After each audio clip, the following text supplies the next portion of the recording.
নমস্কার, এসো গল্প শুনিতে তোমাদের আরও একবার স্বাগত। আজকের গল্প ছিলে না তুমি। নারীর সবচেয়ে বেশি ভালোবাসা যে পুরুষ পেয়েছে, নারীর সবচেয়ে বেশি রাগ, অভিমান, ঝগড়া, খুনসুটিও সেই দেখতে পেয়েছে। নারীরা একটুই এমনই।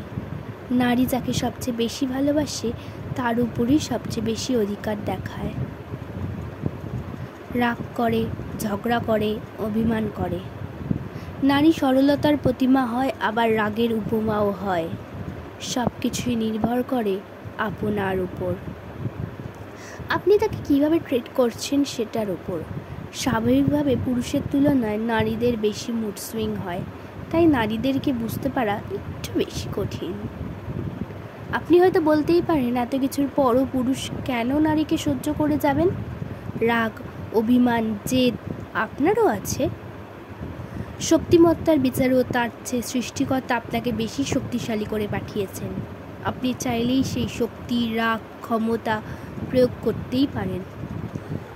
আবার চাইলেই তাকে ছোট বাচ্চাদের মতো ট্রিট করতে পারেন। ক্ষমতার প্রলয় না দেখিয়ে ভালোবাসার চাদরে তাকে আবৃত করে রাখতে পারেন। হয়ে উঠতে পারেন তার প্রিয়তম পুরুষ, সবচেয়ে নিরাপদ আশ্রয়। বুদ্ধিমানরা তাই করে, কারণ তারা জানে নারীর উপর রাগ, অভিমান, কঠোরতা দেখিয়ে নারীর কাছ থেকে সব কিছু আদায় করে নেওয়া যায় না।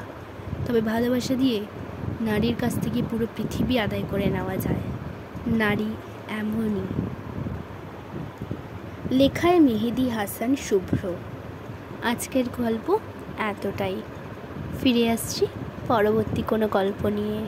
ততক্ষণ ভালো থাকবেন। টাটা।